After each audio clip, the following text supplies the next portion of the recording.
Bonjour à tous. Alors aujourd'hui, c'est votre nouvelle séance d'histoire.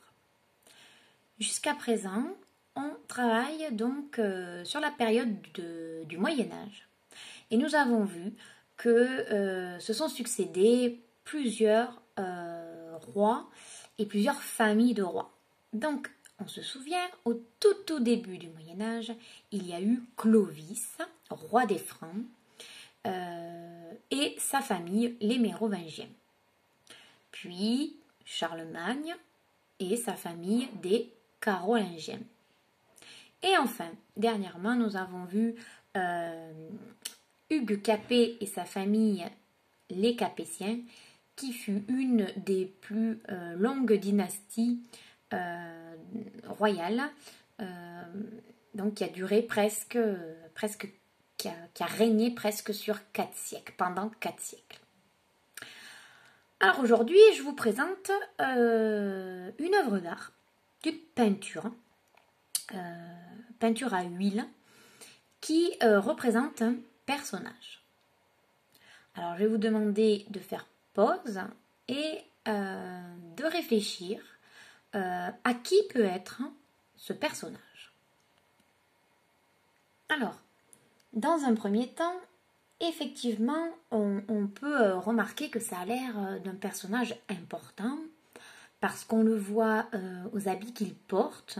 On voit que ses habits ont l'air très luxueux. D'ailleurs, ils sont inspirés par la mode italienne à ce moment-là. Et on remarque donc que, par exemple, sa toque, là, ce qu'il a sur la tête, voilà, est en satin. Ici aussi, on remarque son manteau, ses habits. Là, on a l'impression que c'est du satin, du velours, donc des matières très douces, soyeuses et donc très précieuses. Donc, incontestablement, c'est une personne importante. Certains auront dit qu'il s'agissait même d'un roi. Ah, mais cette fois-ci, il n'a pas de couronne sur la tête. Est-ce donc bien un roi? Alors, effectivement, oui.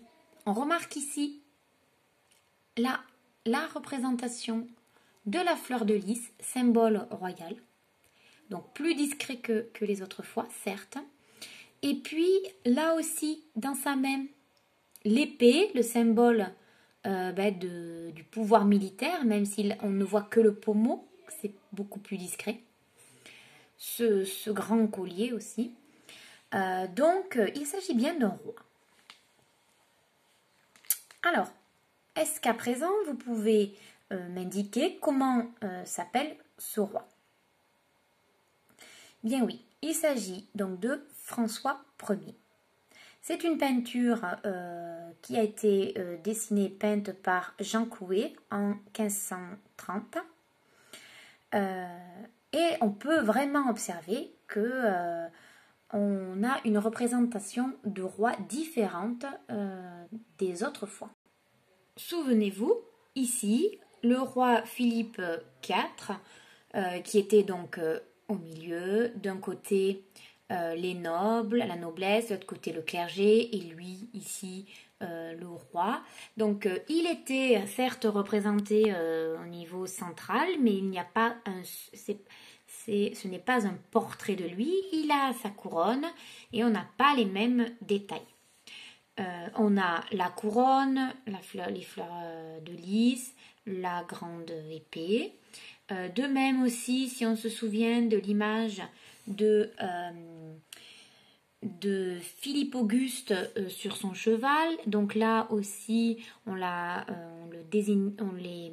représentait en grand guerrier avec toujours le symbole de la fleur de lys, la couronne, l'épée avec le pouvoir, mais on n'a pas un portrait aussi précis que cette fois-ci.